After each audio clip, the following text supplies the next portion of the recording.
It's the BLUG 2013 Keynote with Scott Souder of IBM and also Louis Richardson, introduced by Theo. This is a huge user group event and a keynote worth watching. Okay, I got Laura Bush coming up. Yeah. He started at Lotus Development Company, actually when it was acquired by IBM in 2000. He had several jobs. He has a beautiful baby girl. And this is his current role. This is his Twitter ID. And he's going to introduce our keynote speakers for the day. Thank you very much, Theo.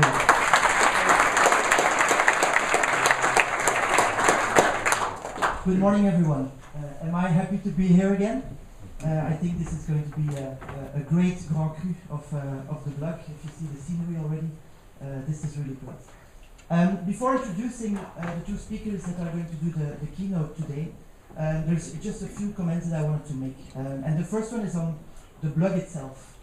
I think, and shoot me if I'm wrong, but I think I'm right, that if we can believe the registration number, and if tomorrow evening most of those people have attended, the BLUG has become the largest user group in the world.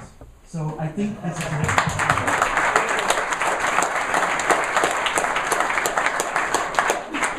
So forget Oslug, forget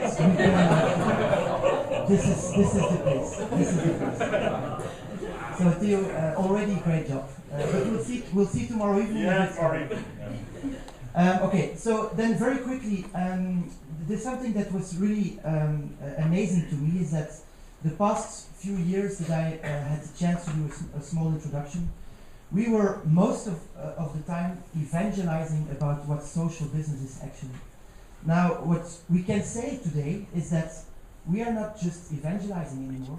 We can now talk about real business as usual. Okay? It has become something that is embedded in the spirits of the companies and of the people making decisions. Okay, so 2012, and I'm talking about Benelux for the moment, 2012 was the year where we created a huge amount of new references around social business, being exceptional web experience, being connections, being notes, being same time.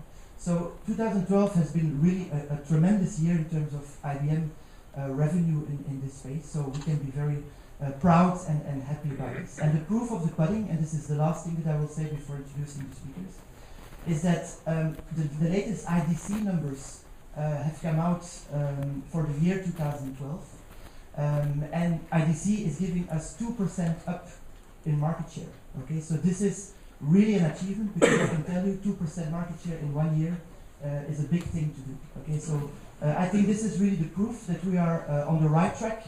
And thanks to you guys, we are getting to a high level. So thank you for that. Now, let me introduce two people that are going to do the keynote today. This is because there's so many people, we had to have two speakers for the keynote.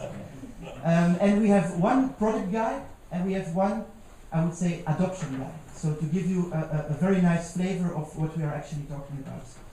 I think Scott is going to kick off today, Scott Souder. He is the worldwide product manager for Notes Domino, iNotes, and Connections Mail. Is that a little bit correct? So he's going to give us a few highlights, and I hope some announcements and updates and nice things around our beautiful portfolio around Domino Notes that we all love and cherish. Now, after that, Louis Richardson. How should I describe Louis? I think he is the father of all speakers.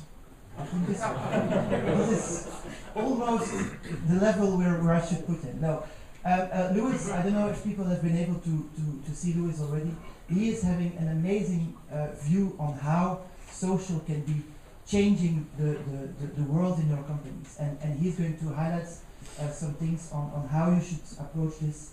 How adoption is becoming very, very important, not only the technology, but also the culture of changing, etc., etc. So that is what I think Louis is going to bring us.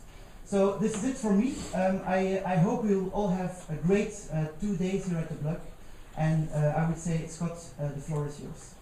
Thank you very much.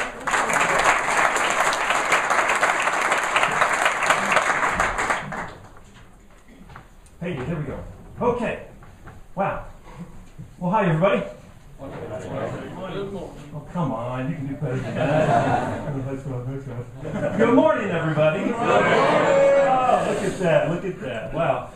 Man, all right, first question for you. How many of you were expecting Ed Brill? Show of hands.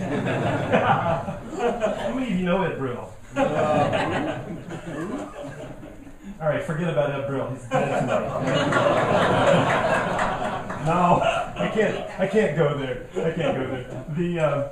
I want to give you a disclaimer here for just a moment before we get going. So I may say a couple of things here in a moment or two that would lead you to think that perhaps Ed is dead to me. He's not. Ed is a great friend, great colleague. I've worked for Ed for, 5 or 6 years. Ed has moved on to a new position, as you probably are well aware. But if I happen to say something that makes you sort of go, well, he's not saying very nice things about Ed, just know that it's just in fun, just in jest, okay? Can I say that? So, I'm Scott Souder.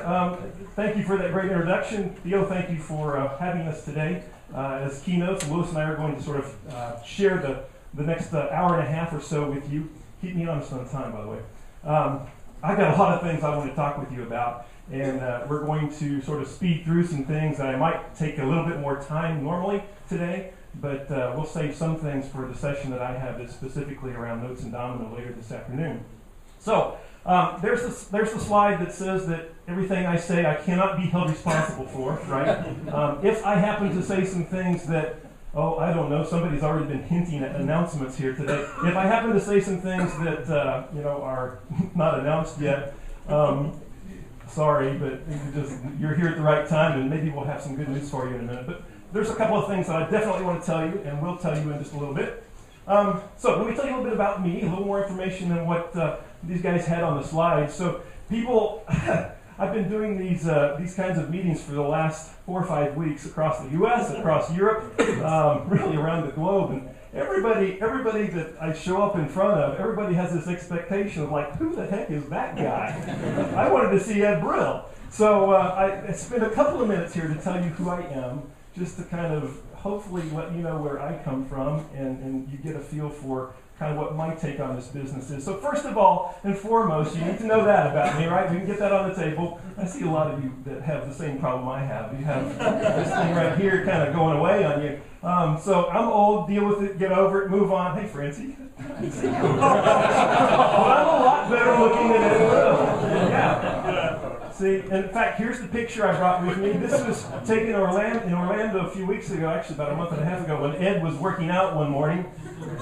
Not really. Yeah. Well, you can see right there, look at that. He's got the wrong color logo now, too.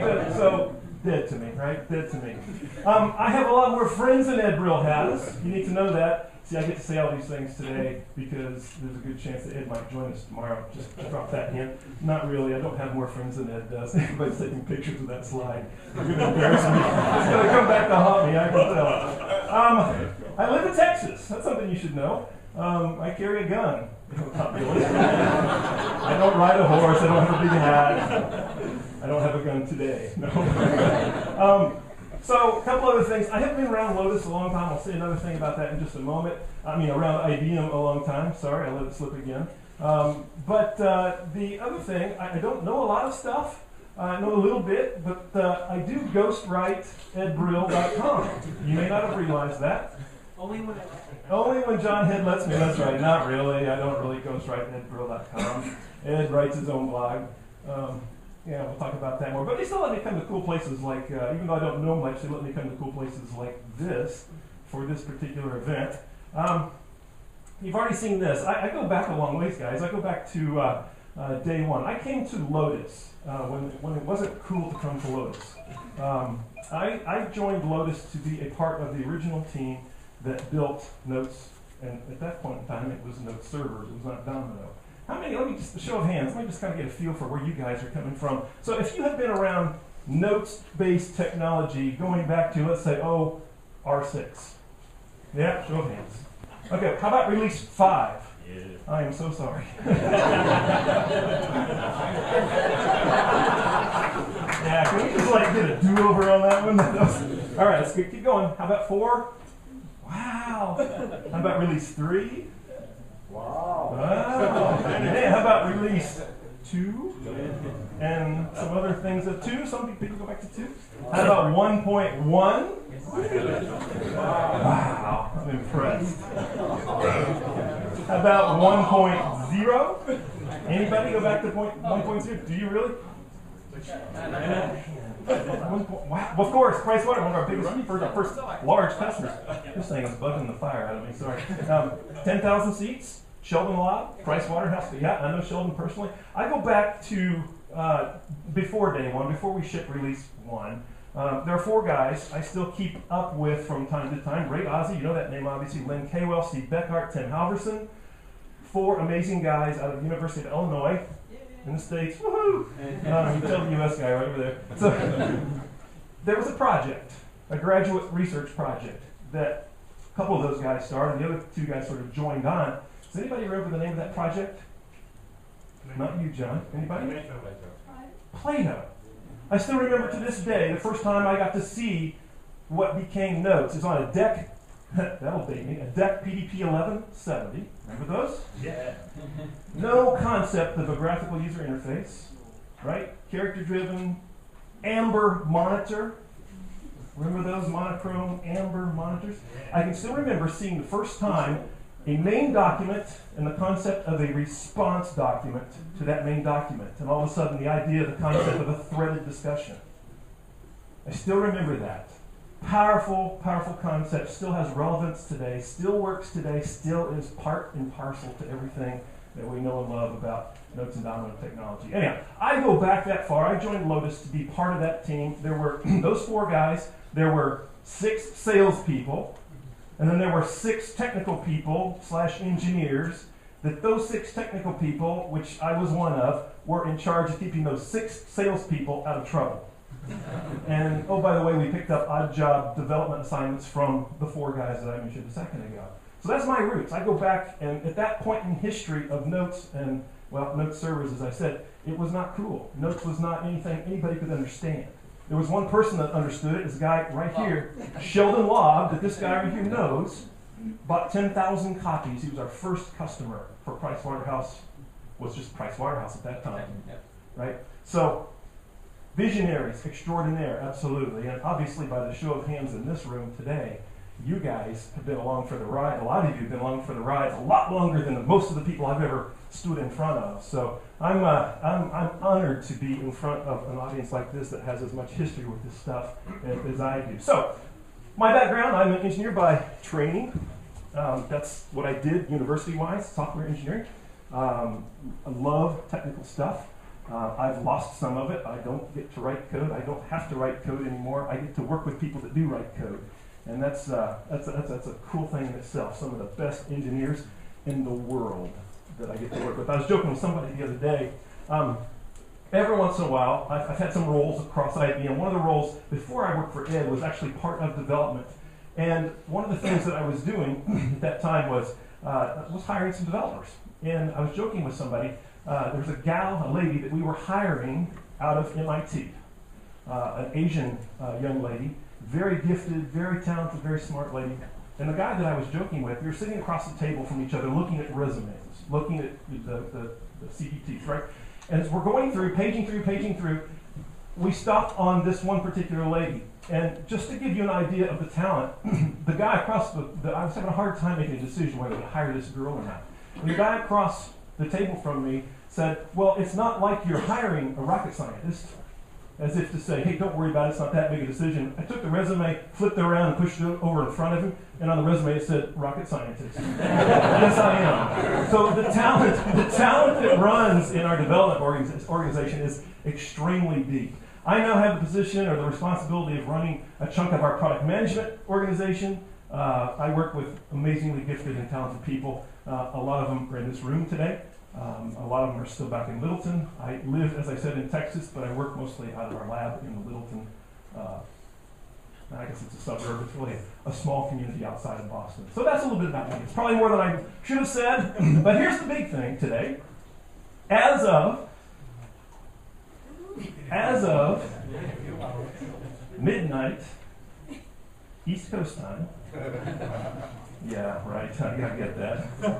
You know, it really hacks me off. In the middle of my day yesterday, our IT team decided to recycle same time. 450,000 people at IBM. How long do you think it takes same time to recover from rebooting? It's the middle of my workday here. It was, yeah. I can tell you. Yeah, a long time, right? 9 a.m. UK time. Perfect Yeah, time. there you go. There you go. So today, big day, right? Big, happy day today. Because today, 9.0 officially available.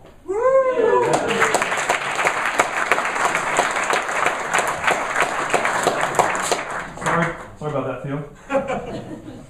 So you know what to do now, right?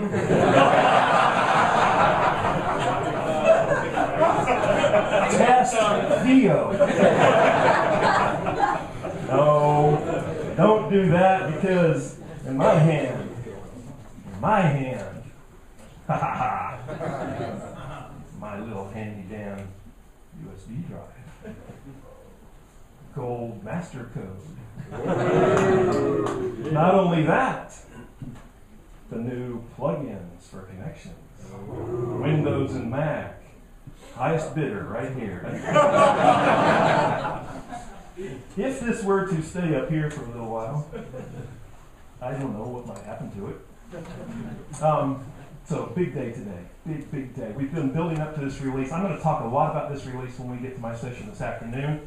You're going to see some slides here in a minute to talk about Notes and Domino, the 9.0 stuff.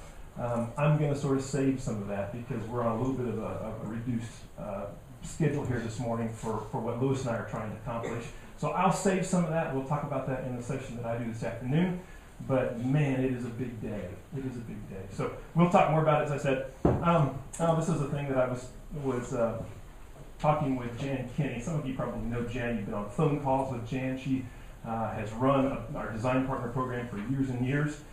Super lady. She and I were talking about. I said, Jan, I got to do something tomorrow to make sure people know that they can go download this sucker now. How do I do that? What's the exact timing? And she was basically saying, Scott, at this hour, this time, Boulder, one of our download facilities, says that, in Dublin, which is where most of the people in Europe will download the code from, it will be available at such and such a time. So, yeah, that's all the details of that conversation. So Jan's an amazing lady. She makes it happen for us. She makes the things that we create from a development standpoint, she makes them available to you. She's a magic lady in that respect. So, okay, here's what I want to do.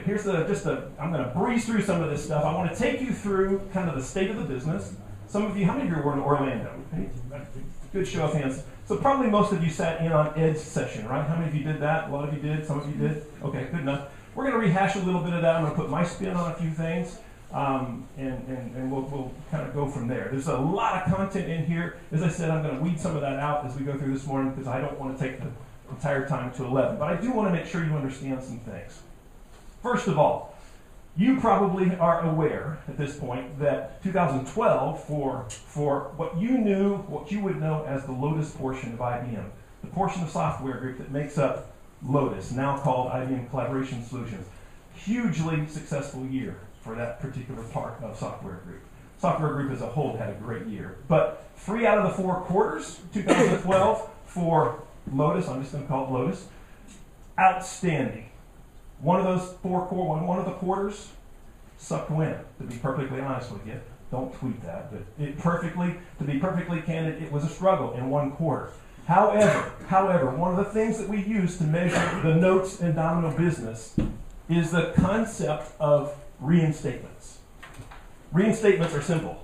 It's people, it's companies, it's organizations that have said, hey, we don't like your stuff anymore. We're going to quit paying for software subscription and support. We're going to quit paying maintenance. For whatever reason, we don't think there's value in your portfolio anymore. Therefore, we're going to move in a different direction. Well, what happens when that happens? You can no longer call Scott and say, hey, it's broken. I need you to fix this. Or, hey, I got this great idea. I want you to put a feature in for me. You can't do that stuff. However, if you're paying maintenance, you get a right to do that. Oh, you also have a right to the new stuff, the 9.0 stuff, if you're paying maintenance. So when you come back, we call that a reinstatement. And we love it when people come back, quite frankly. Here is the key indicator, one of the things that we watch. Come on in. one of the key things that we watch from a business management standpoint. We watch the number of companies that come back. And in 2012, a little over 1,500, not people, organizations came back. And to put that in perspective, it's important to think about what the pace is. At the end of Q3, that number was a little over 1,000. So on a quarter-over-quarter basis, in fact, we're seeing the same trend continuing into Q1. The reinstatement, the people that went, I want to come back to your stuff, I'm embarrassed because I went away. Those people, the reinstatements, we're seeing about 400 to 500 organizations per quarter come back into the collaboration solutions portfolio. That's an important indicator. There's some good things happening in our business right now. This is a good time to be part of the portfolio of products that represent messaging and collaboration across IBM. So a lot of cool things. We've already heard a couple of comments this morning about market share, IDC and Gartner. How many of you know who Matt Cain is? Do you recognize that name? Do you follow him? I know the US guys know who Matt Cain is. Matt Cain is a guy I get to spend time with. He works for Gartner. He's an analyst. Please don't tweet me on this. It'll make my life miserable.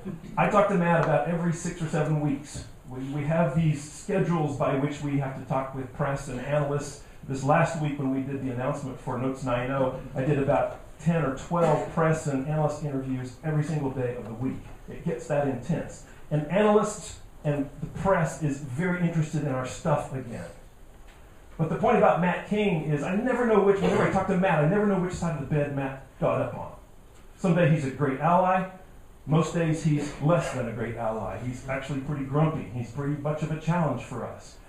The point is, Gartner, even Matt Cain is starting to say some positive things about our portfolio again. So, a lot of good stuff happening. The market share stuff, I'll tell you something in a little while when we talk about Notes and Domino, about how serious IBM is about the market share thing. We're taking the gloves off, guys. So some interesting things happening there. In 2012, Victor, where's Victor? There he is. Victor's going to do a session, is it tomorrow? Tomorrow afternoon. He's going to do a session on this particular thing that we announced in June of 2012, the Domino double check. Trust Factory, organization out of the Netherlands, introduced or had in market a product, really a set of services, a set of tools called DNA that basically lets you do a health check of a Domino infrastructure. In June of last year, IBM entered into a relationship with Trust Factory that says, hey, we want to take those tools and make those things available to our customers in such a way that helps them do some analysis work of their environment. Smart thing to do. We rebranded it, called it Domino Double Check. Victor's going to talk about it in detail in his session tomorrow. Basically gives you a way to take the dipstick, put it in the motor, pull it out, and look at, there's the oil level. You're going to see one of two things. You either need to add oil, clean up your act a little bit, or things are running along pretty well. From a Trust Factory perspective, according to best practices in the industry, you're doing very well, or hey, you've got some improvement to do. One of two things. So, great stuff. Proud of that relationship. Proud of what Victor's going to talk about. He'll share with you some more details. In 2012, from a Traveler perspective, there were really two major releases. That's really not true. There were probably 60 small releases of Traveler across 2012, but from a sort of a big upgrade pack perspective, there were really two. The first one focused on things such as high availability. Right? We made high availability part of the Traveler componentry. Isn't it nice, by the way? Traveler, I love Traveler. How many of you use Traveler? That's remarkable. That is absolutely remarkable. I want you to remember that. We'll come back to that in a second. It is so cool when a piece of technology emerges that, if I use the expression, the right hammer for the nail, do you know what I mean? Isn't it so cool when the technology just works? It's not over-engineered.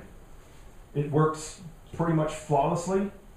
That's kind of what Traveler's got going on. Anyhow, in 2012, high availability was a focus of the first upgrade pack that went out the door. And then we did some other things throughout 2012 that helped with just end-user stuff, feature kinds of things, some things we need to do for iOS as well as for Android. We also revved the VPN solution under the covers. You can see in the top middle section there, the Mobile Connect product. How many of you are using Mobile Connect as a VPN today? If you're not, you ought to look at it. You're entitled to it. With the client access license, you're entitled to use that VPN solution. You need to buy the server componentry for that, but you're entitled to that from a client perspective. IBM's using it for hundreds of thousands of devices internally. That's what we use to come into the IBM network for mail, calendar, contact synchronization, same time, connections. It's a hugely, hugely robust VPN solution, and yet it's, again, because it's Traveler, it's the right hammer for the right nail. So it's a good solution. We also did some work with the companion product, which is the piece of technology that lets you read encrypted mail on a mobile device. So that was part of Travel for 2012. I got to tell you this about the application development space. OpenNTF, how many of you are familiar with it? Yep, a lot of you are. Nicholas Heideloff and a whole group of guys, probably even some people in this room today. I'm so excited about this environment. I work in a lot of different ecosystems with developers, and this particular environment, this particular ecosystem of developers is working as effectively as any environment, any ecosystem for developers that I see. Ed, just as a point in, just to make the point really, Ed in his keynote address at Lotus Connect, sorry. Yeah, you gotta be careful. In his keynote address at Connect, had two customers come on stage. Anybody here today from Bungie, by the way? Anybody? So Bungie, based in Geneva. Company that is an agribusiness company. Ed pulled two customers up on stage. One of them was Bungie. The other one happened to be a little insurance organization in the upper Midwest part of the U.S. called Selena Insurance. Bungie, agribusiness. Several hundred ships, ocean-going ships. They're responsible, well, they're kind of unique in the way that they run their business. They own from the ground, literally, to the store shelf. So that whole continuum, that whole life cycle, product-wise, they own from a commodities food perspective, things like seeds and oils that we use in our normal everyday life as consumers. They own that whole supply chain. Well, part of that problem, or part of that equation for them is they've got to move stuff around. Lots of ocean-going vessels that have to stay in touch with lots of land-based freight operators. A mobile application was in store for them. They used one of the applications that came from a partner, a business partner of IBM's called Team Studio. You can see it referenced probably, well, I don't have the slide in for this particular one, but Team Studio, application called Unplugged. Simple application, absolutely simple application, but one of the cool things about Bungie and about Selena Insurance, the two gentlemen that Ed pulled up on stage with him at Connect, both companies, in addition to the Team Studio application where both companies had gleaned assets from OpenNTF to be part of their solution. I don't think that's a coincidence. There is more vitality in the OpenNTF community today than there has been. It's at a 10-year milestone, by the way, and you're seeing examples like, oh golly, down at the bottom there, the collaborationtoday.info site. Great place to keep up with what's going on in collaboration solutions across IBM. But that's an example of a community that has sprung up both from a people perspective and a technology perspective as a result of OpenNTF. So vibrant community, plug into it if you're not, a lot of you are, but it's going strong. All right, quickly, let me talk about some of the things going on with our productivity tools. How many of you are Symphony users? That's okay, you can admit it. All right. Yeah, I'm a Mac guy for crying out loud. I'd rather be using Keynote. But Symphony, robust. A lot of changes in 2012 for Symphony. A lot of changes, a lot of activity, if you will, in this space in our product portfolio. IBM Docs, anybody play with it on Greenhouse? Yeah, it's coming along. Our strategy is pretty much consolidated around a couple things right now. IBM Docs, for one thing, in both an on-premises and a cloud delivery model. And then the other aspect of our productivity solution, it used to be Symphony. Well, we've taken Symphony now, and we have contributed that totally to the Apache Foundation. It made sense to do that because, darn it, IBM was sort of off on this tangent, off on this fork, all by ourselves, quite honestly. And that was going some interesting places, but what was happening is we were getting further and further away from what the Apache Foundation was trying to do. And so we finally pulled up and said, hey guys, we're going to take our assets We'll continue to do some of the engineering work, but we're going to take our assets and we're going to plop those over into the Apache Foundation, lock, stock, and barrel. So we've done that. Now, the question is Symfony still important to us? Heck yeah, it is. It is. It's important in the sense that we still have engineers doing the integration work. We still have engineers doing the connectors work. The guys over in Hamburg are doing some phenomenal stuff relative to the work that's going on now inside of the confines, if you will, of the Apache Foundation. So Apache Foundation is very important. The Open Office organization with Open Office, or Apache Open Office 3.4 that shipped in 2012. Phenomenal piece of work going on there. I think I've got a slide here in a second that talks, in fact, there it is. The second bullet point down, for release 3.4 of Apache Open Office, 30 million downloads. There's people looking for alternatives to what the tiny little company up in the northwest part of the US makes. If you don't believe me, there's the facts and figures. All right, so I've talked about that. Docs, let's talk about that for just a second.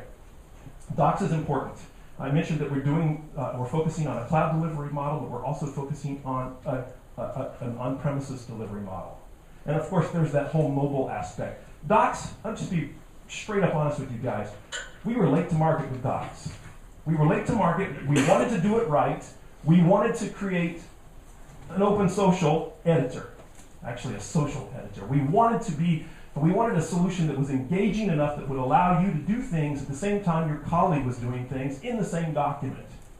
You would be aware of those things, you could play off of each other, whatever you were creating perhaps had a better chance of being effective in terms of its content value by having worked in that collaborative sort of social way. That's what IBM Docs is. In 2012, right at the end of the year, Docs became available first in the Smart Cloud for Social Business public cloud. Right? If anybody using Smart Cloud for Social Business, curious. It's okay, yeah, cool, great. I've got some news for you here in a second. The Smart Cloud for Social Business, if you have the Engage Advanced offering, if that's what you're licensed or entitled to use, I can't really say licensed in a software as a service world, but you get the point. If you're using Engage Advanced, you now have IBM Docs as part of that offering. We also make Docs available as a standalone offering, Smart Cloud Docs. So you can use Docs that way. Very end of 2012, within the last week of 2012, we sort of got this idea that says, you know, the cloud stuff's going pretty well. We feel pretty good about the code base for IBM Docs. Why don't we go ahead and put it in market from an on-premises perspective? So that now not only can you use IBM Docs in the cloud, if you want to take IBM Docs into your data center and serve it to your users as a privately hosted environment, you can certainly do that. So a lot of cool stuff going on in the Docs space. Look for us to continue to be aggressive about that. About another 60 days or so, you're going to see a major advertising campaign from IBM Hit that talks about all the wonderful things about Docs, including the mobile aspect of that. We'll skip this slide. Let me talk about Smart Cloud Notes here for just a second. How am I doing, Liz? 15 minutes. Okay, thanks. Time for a drink. So, gotta make sure I drink out of the right one. Theo had the magic water down there on the end of it. Smart Cloud Notes. We did some things in Smart Cloud Notes in 2012 that basically aligned with extending the feature and functionality of the offering, but we also added some offerings themselves. Let's talk about those for just a second. So Matrix, basically, if you go from right to left, you'll see increasing functionality going further right you go, the more things you can do with Smart Cloud Notes. Interesting thing that we added in 2012 for Smart Cloud Notes. Smart Cloud Notes are publicly hosted, multi-tenanted, multi-homed Domino environment. You think about that for a second. Wait a second. Domino, you can't do that in Domino. Domino, the very definition of a Domino server is public name and address book that is for my company. It's the heartbeat of the thing. What do you mean you're going to put multiple tenants? Company ABC and company XYZ in the same environment? Yeah, that's what we're talking about. All of the magic, the secret sauce stuff is what we've done on the back end to allow for that to happen. But it is a Domino, a multi-tenanted, publicly hosted environment for Notes users. 2012, we introduced an offering called Smart Cloud Notes Entry. Cool thing about this. There is an intersection point we have found, it seems, where if the price is low enough and the functionality is high enough, people will flock to this thing. They will buy it left and right. That's what Smart Cloud Notes Entry is. I get to use a browser. I can use Traveler.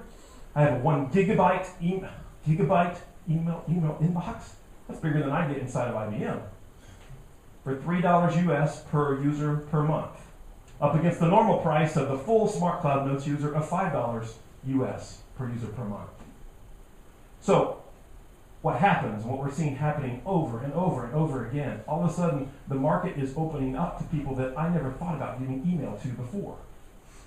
People that drive trucks, people that work at counters in hotels, people who are behind cash registers in the retail environment. Those are the kinds of people that were at the boundary, that were never being served by email. They weren't in a position that warranted that within my company. Well, now for $3 is the list price. The price that actually gets paid is significantly less than that. So again, functionality is high enough, price is low enough. There's a sweet spot in there that this thing is selling like, I was going to say selling like hotcakes. I don't know if that translates or not, but it's selling very well. Smart Cloud Notes Entry. Okay, continuing on. We also added an offering called Smart Cloud Archive Essentials. Smart Cloud Archive Essentials. It's a gap inside the cloud space. The gap, it kind of goes like this. I used to have mail flowing through my infrastructure. I could start and stop things, control it whenever, however I wanted to do so.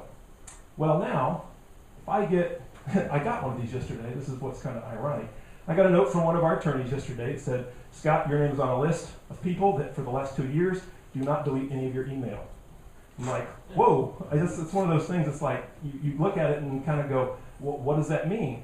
Well, I'm not the center figure of anything, but I'm part of some teams that actually touched code that is now being questioned about its originality.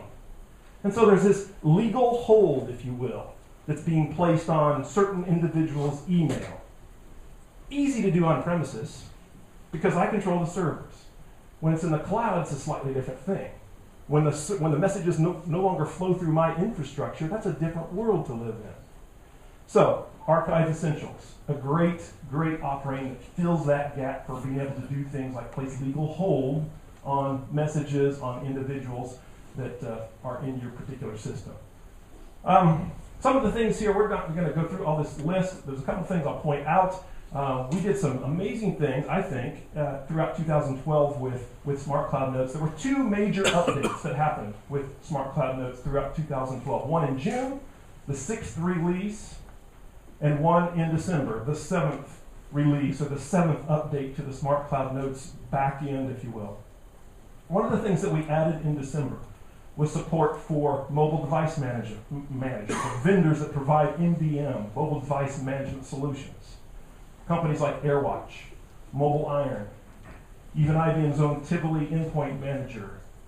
We needed to provide a way, again, because on premises, no big deal. I can hook up MDM solutions to my infrastructure all day long.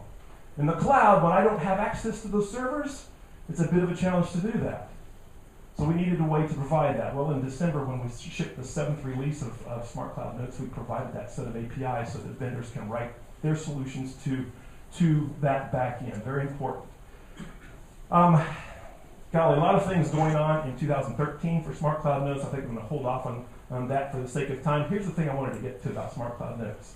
And this is the part, please don't tweet this. Please don't tweet this. I'm on a little thin ice here. I think I have permission to say this. But I'm pretty sure I do. I talked with the executive in charge of this, and let's just put it this way. I didn't get a no. That fair? So turn that video camera off. So we're bringing a data center to Europe for Smart Cloud for Social Business. That's a big deal. That's a big deal. No pictures. That's a big deal.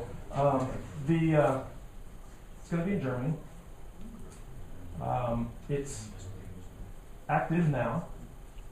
We're doing the load testing on it as we speak. It's going to have everything that the data centers in the U.S. have. And that's a pretty aggressive statement, because there are things that the U.S. data centers have that the AP data centers doesn't have or don't have. So everything that's in the U.S. will be in the European data center. And that's a cool thing, because European customers, you guys that, if you're a partner, customers of yours that you serve, have privacy restrictions, have data residency restrictions that are somewhat unique, right? So this is a big, big deal. And it's about to be announced. We're within just a matter of days of announcing this. But one of the things we wanted to do today was let you guys know, because we're in Europe, it made sense to tell you guys about it ahead of time. So there you go. There's 2 announcements today, right? Well, one's already announced, the big smiley face, and I know you knew about that, but it's out there humming now. And then the smart cloud for social business data center that's coming to Germany. We're pretty excited about that. So let me tell you about a couple things about mail. I've got about 7 minutes left, and then we're going to turn it over to Lewis and let him tell us some stories. Okay, connections mail. Need to tell you about this. This is one of those, I had responsibilities for this one from inception all the way, well, not really inception, but from the idea all the way up till when we actually deliver the product and what we're doing with it now. Here, the reason I tell you that is because at first I thought this was a stupid idea. I did. I'll tell you what this is. So this is a big hint. Let me just turn that off for just a second. This is a big clue directionally. I'm going to be careful with the words I use here, but there's a big clue here directionally of where we're heading with our messaging technologies. Connections mail works like this. Who's got a smartphone? Francie, let me see your phone for a second. So, connections mail works like this. So, in the morning, I get up, right? She's got a BlackBerry, not an iPhone. Give it back. So, tell me this. This is connections mail in a nutshell. So, in the morning, I reach over to the nightstand, right? You now know that I sleep on the left-hand side of the bed. Right? So reach over to my left hand, pick up your smartphone, you turn it on. Well, that's a lie. It was already on. You never turn it off, right? And first thing I do, before my feet even touch the ground, is let's see what emails come in. Pick it up. Delete. Delete, delete, delete, delete, delete, delete, delete, delete, and real delete. Traveler, I can't go in and counter-propose a meeting. I can't go into a rich text field and underline something and make it bold and do fancy things inside of, messages. But what I've just done is I have triaged my mail. So that when I get to my office and fire things up and kind of get going, I have less, hopefully, to deal with sort of in my real space.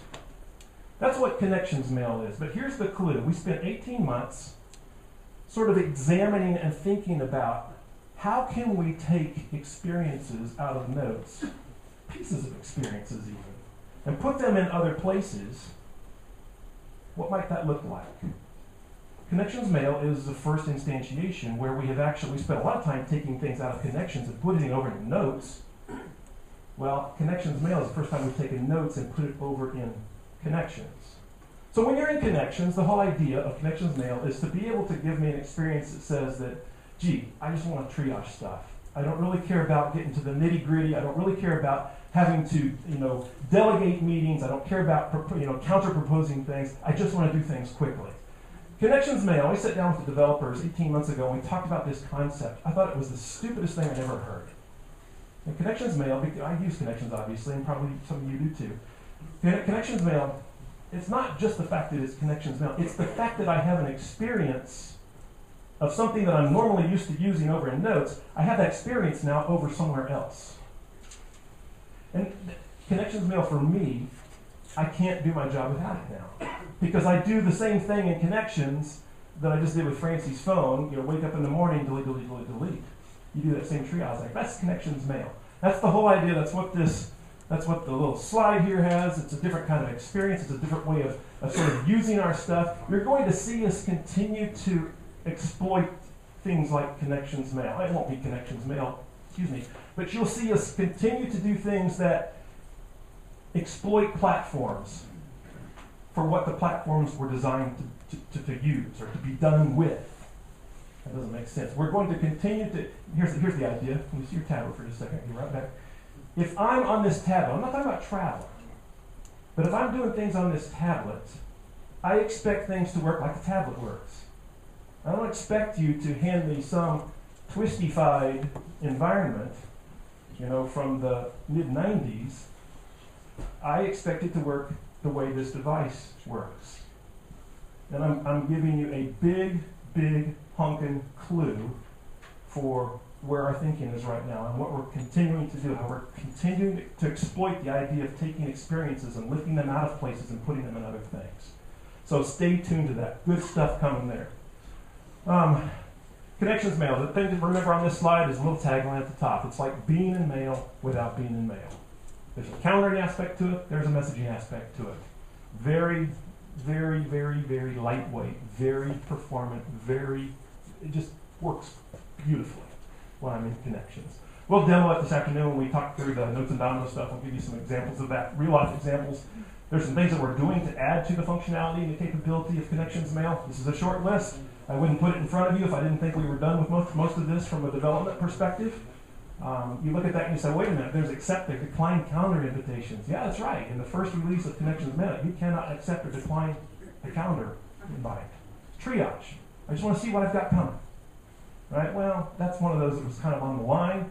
It's in the next release, which comes in the July timeframe, and a whole list of other things that you can see there as well. Two things about Connections Mail, by the way. One is that it is not another infrastructure. I'm not saying, hey, we've got another mail client we're creating. Not that at all. So don't come at me saying, Scott, you don't have support for blah, blah, blah, blah, blah, blah, blah, blah. You're right. Never will, because it's triage. At the same time, I'm not asking you to reproduce another infrastructure over inside of Connections to get your mail. And oh, by the way, here's the sort of sticky point. The back end for this thing, it can be either Domino or that legacy mail system that comes from the small company in the northwest part of the country. All right, we're going to save all of that stuff right there for 1:30 this afternoon. We talk about Notes and Domino and peel back the layers of the onion a little bit and give you sort of the lowdown. I'm going to also save a discussion this afternoon at 1:30. We're going to talk about the roadmap for where we're going and what the roadmap looks like. What's on the roadmap, what may not be on the roadmap. So you'll have a perfect idea of what's ahead for us.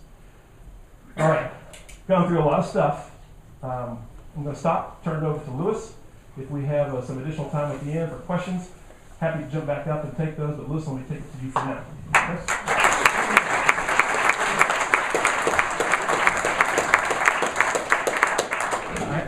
I have to say that I'm quite intrigued, and I almost wanted to say, well, just why don't you go ahead and take my time, but I'm not going to offer that because you probably take me up on that. Just let him have my time. First of all, is there a Martin Janot? Okay. You tweeted this morning about wanting to prep people on how to get chocolates. I thought I'd go ahead and bring you the chocolate so you don't come up with that.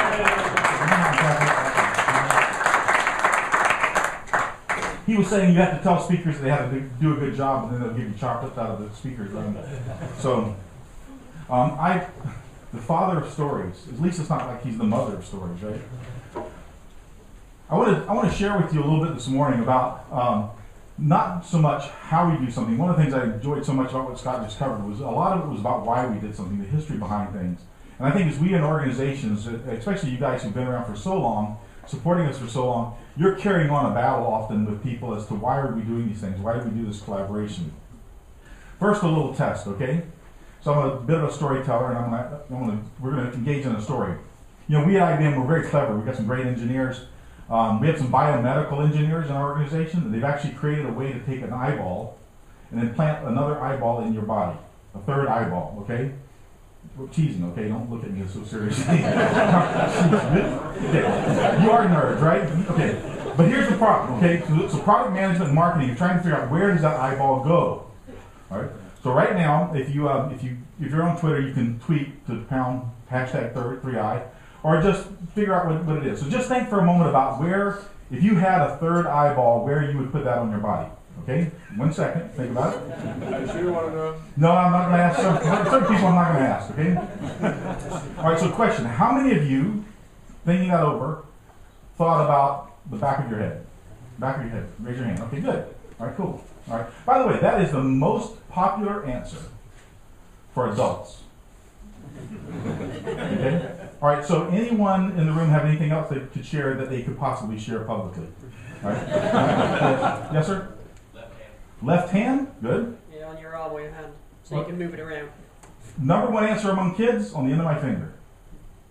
On the end of my finger, the kids, okay? Why? Because they can say, I can look under the bed to see if the monster's there without actually going under. I can look up on the table that I can't see. I can look around the corner to see if my parents are still awake. They're thinking about their finger, okay?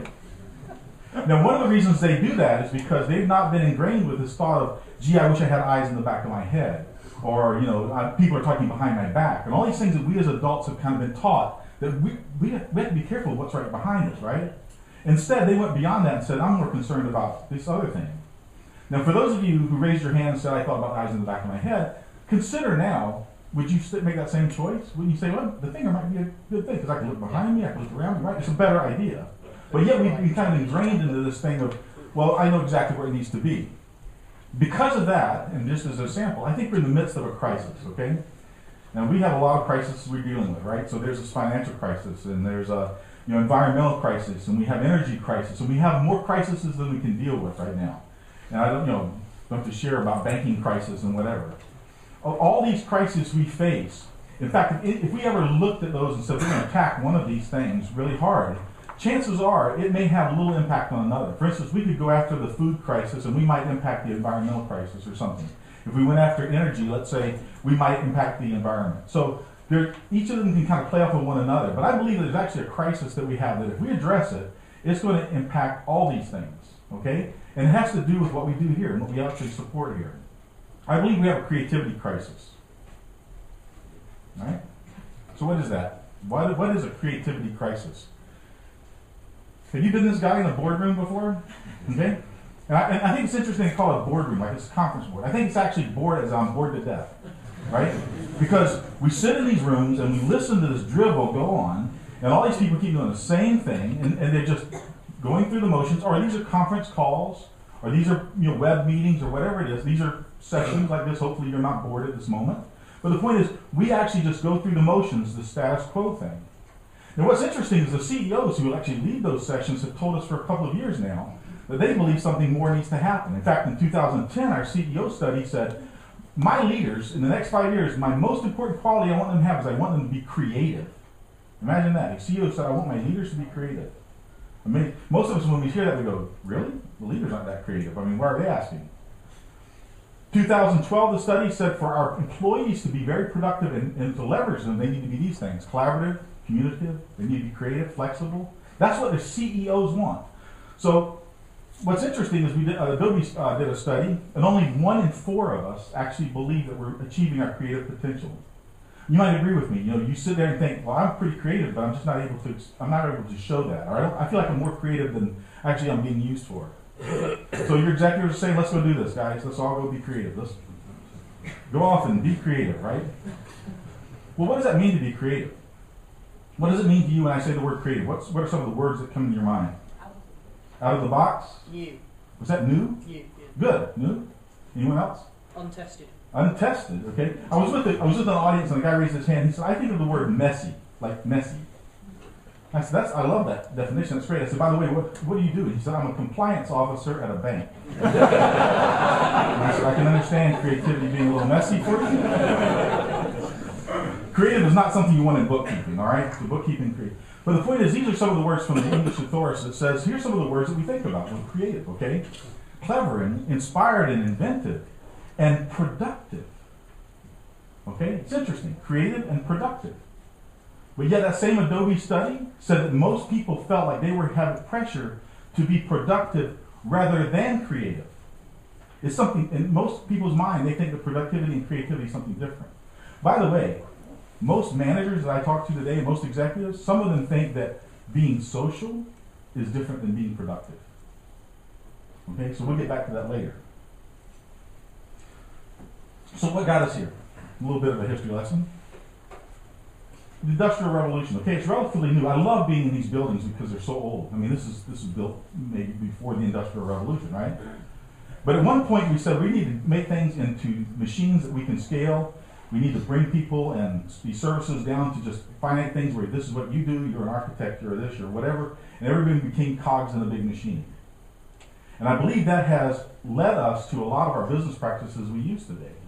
And the fact that you become cogs, you become replaceable parts. And if a company can take you and make you a replaceable part, then you're just as good as the next replaceable part, and they can just swap you in and out. The problem is that doesn't allow you to be very creative. It doesn't allow you to do anything special. And so I think the Industrial Revolution, for one thing, has started to lead us. And by the way, if you took all of human history, of 100,000 years, whatever it is, and you took a stack of coins, that would be 400 coins, 250 years each. It's only the top coin that actually represents the industrial age that we're in. So it's a very, very new thing that we're doing here, and yet it's affected the way we do business. And we all assume that this is just the way people work. In reality, it's not the way people have worked for many, many years, but we're doing this now. Replaceable parts. I'm not going to speak to your public education systems, but I would encourage you to think about your education systems. In the U.S., we have a very big problem there. And most education systems are designed around the industrial model, okay? We're going to take kids, we're going to put them through a process. There's going to be certain things they're going to go through, and then at the end, we're going to produce these types of people. What's interesting today is I work with university students, and often students are graduating, and they're being offered jobs that we didn't know about 4 years before. We have students now graduating to be community managers. 4 years ago, we didn't know what a community manager was. How do we train them for that? There's an interesting study. This guy, Ken Robinson, does some TED Talks. Great gentleman, talks about education systems. A study was done where they took 1,600 individuals and they tested them on a thing called divergent thinking. Divergent thinking is not the same thing as creativity, but it's the ability to say, here's a question I have, but here's how I could form that question in other ways, or there's multiple answers, or there's ways not to think laterally about it. It's divergent thinking, okay? And there's a test that you can take, and they did this with 1,600 people, gave them 6 different tests. And there's a certain model at which you say you're a genius. You're a genius at divergent thinking. 1,600 people, 98% genius level. 4 and 5 years old. 4 and 5 years old. Now what was interesting about the study was they went back to those same 1,600 kids and 4 years later tested them again. 32% genius. From 98 to 32. 4 years. 4 years later, they were about 13 years old, tested them again. I think it was 10%. What happened? We educated them. All right? We told them, here's a question and here's an answer. For every question, there's an answer. By the way, it's in the back of the book, but don't look. And also, you can't talk to your friends. Because in business, we call that collaboration, right? You can't do that in school. So we're teaching our kids about this one right answer and so forth because we need to judge them and rule them. And by the way, that same test was given to over 200,000 adults, 25 years and above. Less than 2% met the genius level. That's a crisis, folks. The other thing that causes us issues, and you may look at your own companies and think about this, is success. Hey, we've made it. We've been through this financial crisis. We've labored through the years. We've lasted through a lot of different acquisitions and threats, and we're successful. So why should we change? Right? There's a story that's sometime there used to be ice harvesting. Okay, these guys would go out to the ponds and they chop ice out of the lakes. They pull them up, they put them in wagons, they take them into town, they sell the ice. That was ice harvesting. Okay, that was popular. And then all along, somebody came along and said, you know what? We can actually use refrigeration units and actually create ice in the towns, so we don't have to get them from the lakes. And then we don't have to ship them from the lake, and so therefore we can deliver them. So the ice houses became vogue, right? And then someone came along and said, you know what, with these refrigeration units, we can actually make them small enough to put them in the homes, and so people don't even have to leave their house, they can make ice. 3 steps. No company that was an ice harvesting company became an ice house. Because they were so concerned about better saws and better wagons, they didn't look up long enough to think about, what if I could make ice in the town? And the people who had those refrigeration units, none of them thought about, let's we miniaturize them and put them in the home. Why is that? Because they're successful. I'm a successful ice harvester. And all along something comes along. I want you guys to think about your business and think about what you do. Think about your own job. Think about how you pioneered collaboration. Many of you who've been around forever think about what is the next ice house? What is the next refrigeration unit? How do I take what I know there and actually apply it? And I think you'll see in our products, as Scott mentioned earlier, how email and so forth is becoming part of other environments, so that we're actually melding that. We're looking for what is that next thing. We'd like for you to look for us with us. Fear of failure. How many of you, your boss every morning tells you, hey guys, go out and try something, and if you fail, that's okay. Don't just go give it a go, right? That doesn't happen. Failure is stigmatized. It's like failure is wrong. I love, Thomas Edison said, I fail more than most people. And some of those failures I've had. Okay? I was actually talking to a school. This is a school of high school girls, an all-girl high school. In their senior year, they asked the entire class of students, they said, we want you to take an entire week and go out and do something that you've never done before and something that you probably are going to fail. You know, rebuild a car engine or jump out of an airplane or whatever it is. Go try something that you've never done before. Right? Granted, you should take some classes before you jump out of an airplane. All right, so, especially a perfectly good airplane. The point is, what they did was they had them do this, and then at the end of the week, they brought them back and said, okay, now tell us what you learned. And the experiences and the things that they learned were just so broadening about things that they tried, things that that didn't work. But more importantly, those young ladies and what the students were telling me was they learned it was okay to fail. It was okay to try something. So think about that trial and error thing, the fear of failure. This is fail. Maybe a battery problem. I'll just sit down.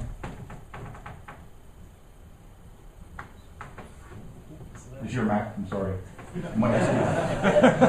It's a Mac. He's going to change the battery. What I think is interesting is when I work with students, especially with kids, have you ever had to tell a small child, I want you to go try something dangerous? Right? I have a 3-year-old grandson, and he's all the time testing things, right? And we've just learned now that when he does something that he thinks is spectacular, he goes, ta-da! Right, ta-da! And so my wife and I, when sometimes we sit him and he's over at our house, we don't see him. And all of a sudden we hear, ta-da!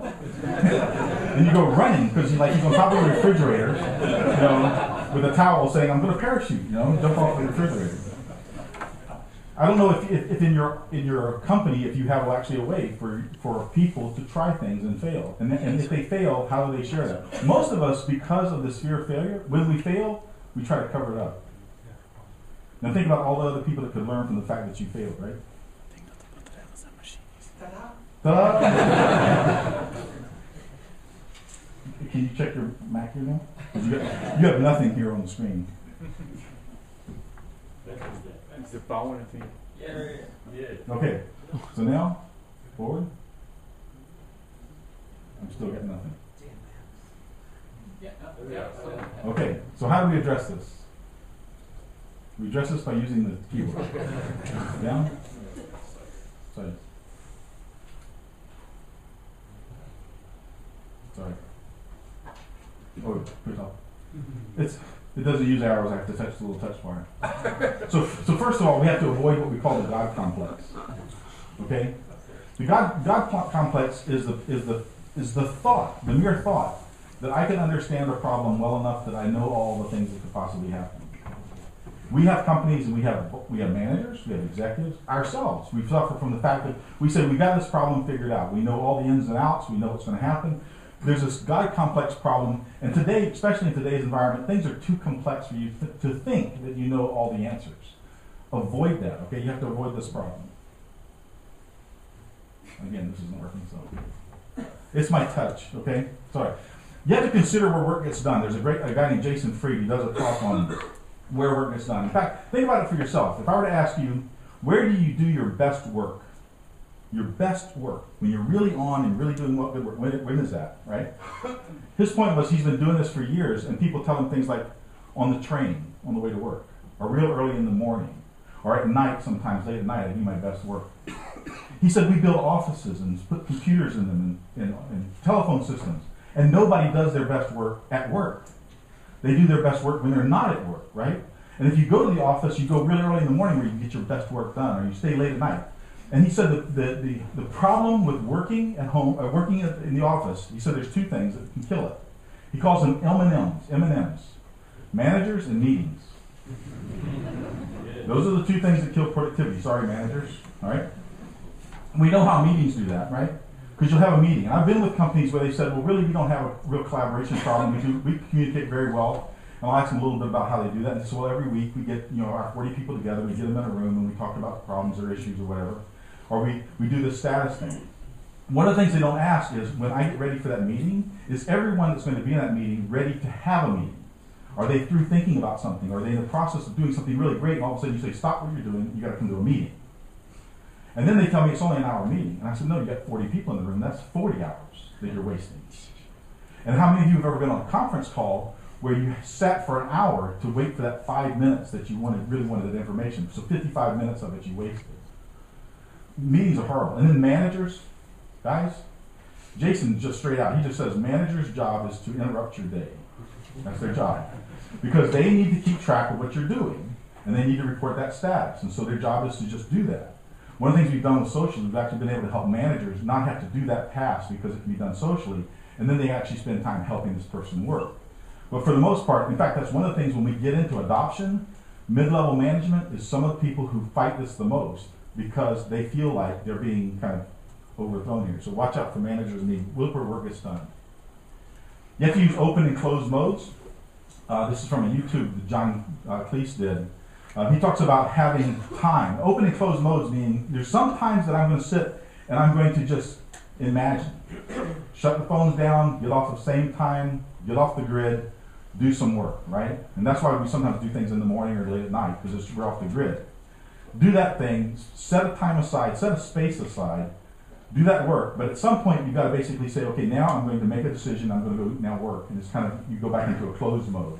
His point is you need to do both, but just adjust when that's done. And also, where and how that's done is important. And you need to connect, okay?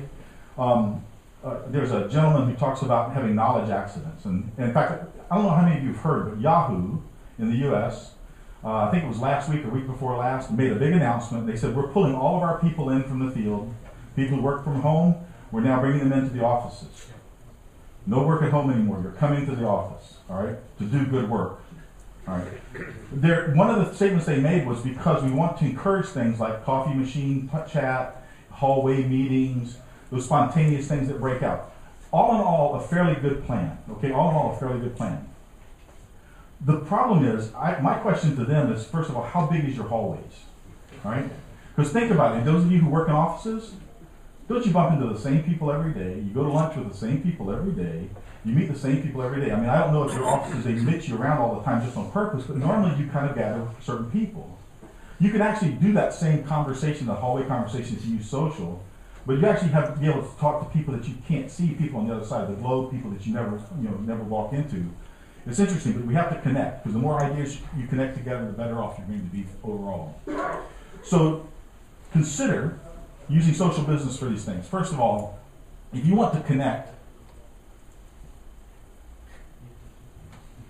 swipe, turn, push. It doesn't like me. I'm pushing on something. I moved the mouse. Sorry. My bad. All right. So if you want to connect, think about using profiles. And by the way, the people who have notes, you're entitled to this, all right? Let people know who each other, let them know everyone in the organization, let them know also about themselves, let them share about themselves. This is more than just a corporate directory. This is the ability for you to say, look, this is my background, this is what I've done. I don't know how many of you have been in a job, in a company for more than a couple of years, but chances are if you have, you're not doing the same thing today that you were doing 5 years ago, right? But yet the things you did 5 years ago, in fact, the history lesson Scott just gave you on himself tells me there's certain things I can ask Scott about that I didn't know previous to today because I didn't know what his background was. If I looked at his profile, I would have seen that. Okay, so profiles are really good for letting people connect to one another. Social bookmarks are also a great way. I don't know if you've used social bookmarks before, but that's the idea of I find something that's interesting, a TED Talk. I think it's a great video. I want to share it with people. Today, I don't know if you found something interesting on the internet, what you do with it, if you're not using connections. Maybe take the URL, tweet it, or maybe put it in an email and send it to people. The point is, with social bookmarks, you can actually take it and share that to your social network inside your company. Sometimes we do this with competitors' things. We'll see something that's happening with a competitor. We'll say, this is interesting. Let's put this in the competitive team. So we actually put it in the community area where competition is where we're working on competition, excuse me. So you can actually point it at different people. Well, to avoid the God complex, and this is a hard one to do, actually, but to avoid the God complex, you've got to understand that you don't know everything. And so you begin to allow people to tell what are their ideas, what are your thoughts. People use blogs and wikis to do that, okay? Just let people voice themselves. Please do not, as far as adoption goes, I was with a company once and they said, we tried social, it really didn't work very well. This was an IT organization I was talking to. And I said, oh, really? Okay, so your people just aren't ready to be social. They go, no, they're really not ready. And I said, well, tell me a little bit about how you did this. And they said, well, first of all, we installed connections, and we spun it up, and we said, so now everybody has connections. And then if you want a community, you have to ask us first for a community. And then you have to fill out this form that says you can have a community. And then if you want a blog, you got to tell us why you need a blog in that community. And if you want a wiki, you got to tell us why the wiki is important before we turn it on. And I'm like, no wonder nobody used it, because it's like I'm having to ask to share. So the idea is let people share their ideas, let them get out there and give the message. Let them have forums. This is a discussion area. I mean, you guys probably use forums and discussion forums and support. So it's a matter of let people put something out there and then let other people give you feedback. And then likewise, ideation blogs. This is, again, is just a great example of something that IBM did in a big way with idea jams, and now we brought it down into a social network where you can use them. And we have companies that actually have implemented connections and are using ideation, and they've actually got the return on investment and basically paid for the system just by running ideation blogs to find out what is my next best products I should be producing. It's amazing if you ask people and if you tell them, look, I'm really interested in hearing what you have to say. Please tell us what you think should be our next product. Please tell us what you think about what we're doing in this particular company or what we're doing. It's amazing the kind of feedback that you get. And then everyone else kind of jumps on and says, I like that idea. They vote. Great crowdsource. Open and closed modes. To do that, you've got to allow people to voice what they're doing. Status updates are a great example. Status updates just says, like in the morning, Scott says he looks over at his email and triages it. I do some triaging as well, but come to the session tomorrow about email. My email box every day is empty. I empty mine. I'm not like Luis Suarez who doesn't use email.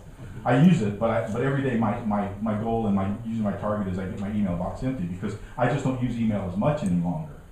Because I use status updates, for instance. I will tell them my status update, what I'm doing. I'll ask people questions on my updates. One of the things that happened not long ago was someone posted on my profile board where I put my status update. Somebody posted a question, and it was a technical question. It's probably a technical question that Scott could have answered.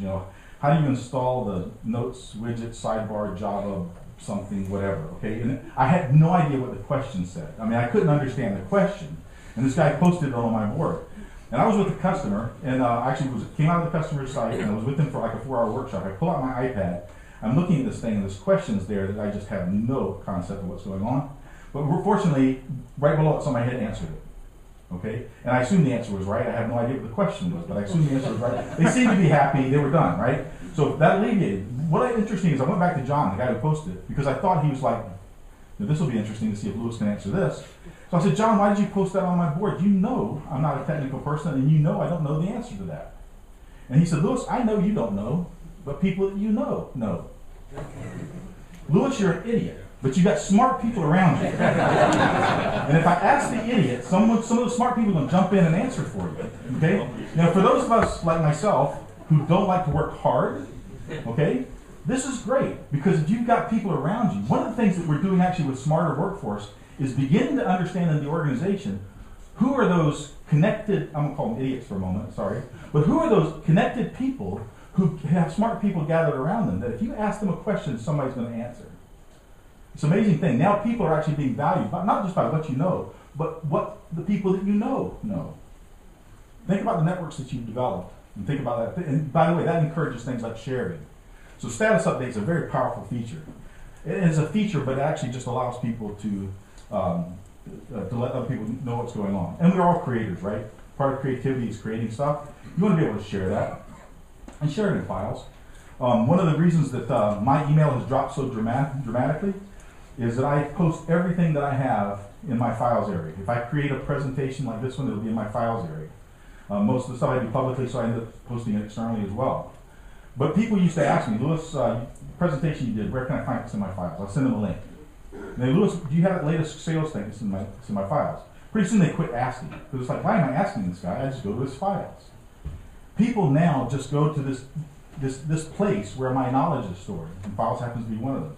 We have a lady in IBM, she told me, she said, Louis, I love working at IBM because I could be as smart as anybody else, only 5 minutes later. Okay? Because if you come with something brilliant and you share it, then anyone else has access to it. So again, open and close modes. And consider where work gets done. To do that, you've got to be able to consider where people are working. Most all of us in this room work with a keyboard in front of us or available to us or on a pad, right? Keyboards. But think about those workers who don't use keypads and don't have PCs. What do they do? We were actually with a manufacturing company. They manufactured these recreational vehicles. And they said our shop floor workers are brilliant people. They've been on the shop floor working for ages. And they have some great ideas, but they don't have PCs. How do we get them engaged in social? And one of the things they did was they said most of them have smartphones. So what Bob does, Bob says, you know what? They keep telling us to put tires on our vehicle this way. And you know it's wrong. There's a better way. Here, Larry, come over here. Hold this phone. Record this. Hey guys, instead of doing the wheel this way, you should do it this way. And they actually videotape best practices. Load those up into the social network. The policies and procedures people look at, the ISO people look at, say, yes, it's a better practice. They document it. And now they got a great idea. The guy never wrote a thing. I actually asked them early on when we were doing social evangelism, I asked people, tell me what your fear is. What's your fear of being social? And I've got a number of responses that said, I'm embarrassed by the way I write. I don't use good sentence structure. I'm a little awkward. Whenever I post 140 characters, I trouble over it. I'm thinking about grammar, and I'm thinking, it's like, they don't understand that you just put it out there, right? But to them, that was a problem. And being able to take different ways, video, audio, rich media, it's a great way to connect with people. And mobility, as Scott mentioned earlier, it's about working where people work. It's about, imagine if he didn't have that bedside table where he could just reach over and grab the phone, triage his email. What happens when he first walks in the office? He sits down and says, guys, leave me alone for a minute. I can't do any productive work. I've got to do some triage right here. Now, I want to give you an example. Think about what the airlines have done. Okay? The airline industry used to have you walk up to someone at the gate or someone at the ticket counter. You bought a ticket. You got a seat. They went through the entire process. What kind of meal do you want? Whatever it is. You process through that, right? What the airline said was, you know what? We're smarter than that. We'll let you do that work for us. We'll give you a mobile app. You do this at home, right? Print out your ticket. The train systems here the same way, right? I can't find a place to go buy a ticket at a train station here. It's like, do it online, dude. Do it on your iPad app. Basically, these businesses have said, you know what? If I get people to do it mobile, not only are they going to be happier, but it's actually going to cut costs out of my business. So think about mobility. Think about where people get work done.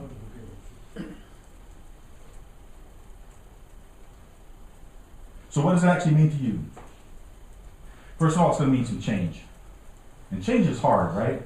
It's not easy to change. But if you're going to change from what would be an organization to what's going to be more of an organism, what's interesting is about the profiles within connections is I can find out who Scott reports to. So if I'm interested in Scott, I can find out who he reports to and who that person reports to. That's the org chart. But that is not as interesting to me as who Scott's network is. And who does he work with, and who's his close associates, and who listens to him, and who moves when he says things. That's important. So it's more of an organism than an organization. And it's more about just doing transactions. And what's happening now is email has been kind of a transactional thing, you know, give and take, and now it's becoming more of a relationship thing. So if you need help, I mean, we can help you, obviously. I mean, IBM has all these, you know, credentials. We're #1 for the past 3 years, and we got a lot of people doing that. The main thing for you to understand, though, is that we actually live this ourselves. And so if you want some help, we can help. But many of you may be saying, hey, I'm here, I get it. Social, I'm with you. But my boss, you don't know him or her. They have no idea what this stuff does. I'm having to fight constantly just to keep my notes environment in place and try to keep collaboration going because these people just don't understand that. My offer to you is we are here to help you. I am here to help you. Okay, first of all. My job as an evangelist storyteller or whatever is to help you get over that hurdle. So if you have a challenge, if you have a challenging boss, I'd love to talk to you. I was recently in Argentina, and a team there said, while you're here, I want you to go talk to this this IT manager. He doesn't believe in social. It's an oil and gas company. Don't believe in social, and he hates it. But we want you to talk to him. I'm like, love to. Glad to talk to this guy. So actually, before I went, I actually did some homework, and I sat across the table from this guy, and he said, we're just not ready for social. Sorry, that's not our company. That's not us. And I said, well, I happened to look this morning on LinkedIn, and almost a third of your people are on LinkedIn. Your boss is on LinkedIn. Your corporate counsel is on LinkedIn. Your CEO is on LinkedIn. I think you're the one who may not be ready for social, right? I think everyone else is. The point is, if you can help kind of engage what the culture of your company is, we can help you do that. So let's connect.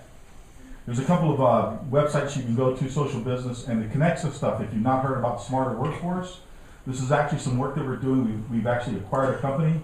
One of the things that they offer is the ability to actually help your company understand its culture and its brand.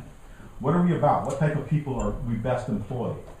And they also be able to do things through analysis and also through surveys and so forth. You can tell who are the people in the organization that produce the best and why do they produce the best. And it may not be obvious who those people are, but who are they and how do we replicate that within the organization? So the Smarter Workforce is a great tool that we have at our disposal. So connect with me, all right? And with that, I'm done. We've got 10 minutes, 12 minutes to ask questions. So Scott, would you come up here? Because I know the questions are going to come to you.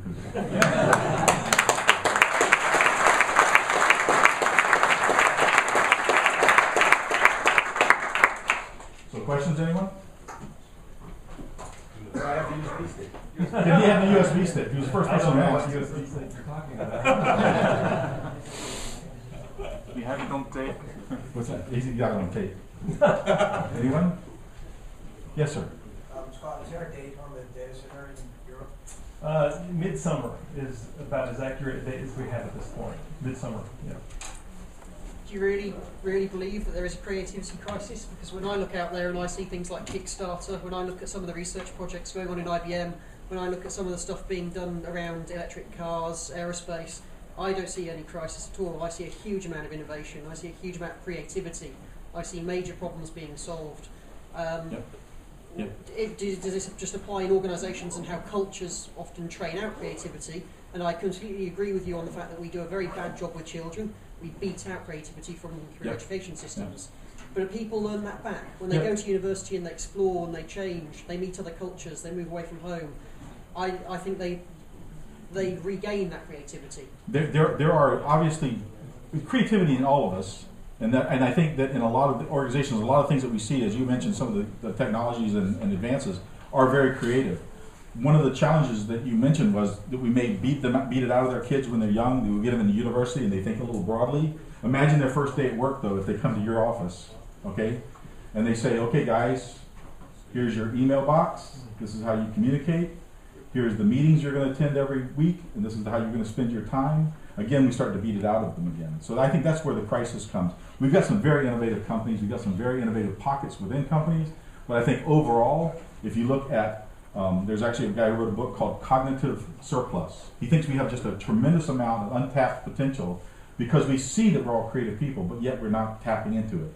So I believe the crisis is in how we're leveraging it, not the fact that we are not inside ourselves really creative. Good point, though. Thanks. Sorry for stepping in a bit late. So That's okay. I'm not sure if this is new or one of the things I hear from customers is that we have another social. So I'm looking at your list of social, and keeping up with that is almost half a day work. Okay. Every day. For me, it's actually not, because most of those things blend into open social, which were part of the thread, so I can get a lot of these things threaded to me. And the reason I put all those things up there is because in my role, I want to go where the conversation is. And you may have a conversation in SlideShare, and you may have it over here in Twitter, and you may have, and it is not just another social. Social is just an aspect. It's just where is the conversation taking place. IBM is actually leading a consortium called Open Social to say, how do all these things interact? And you'll see things like in connections, where you'll start seeing the activity stream of what's going on, blending in with Facebook and LinkedIn and my mail and my SAP activities and all those things into one view, so I don't have to go different places to be involved in those conversations. So it actually takes away much of all of these different platforms into... It blends them. The platforms are still there because SlideShare offers me things that YouTube doesn't. Okay? And I don't want YouTube to have to do that. I'll just use SlideShare, you use YouTube, and whatever, and we'll use this together. Hey, Lewis, we're saving a bit of this for this afternoon. Oh, sorry. What I wanted to jump in and say is, man, the stuff around Notes and Domino, how we're actually acting on what Lewis was just describing, blending things together, is pretty amazing.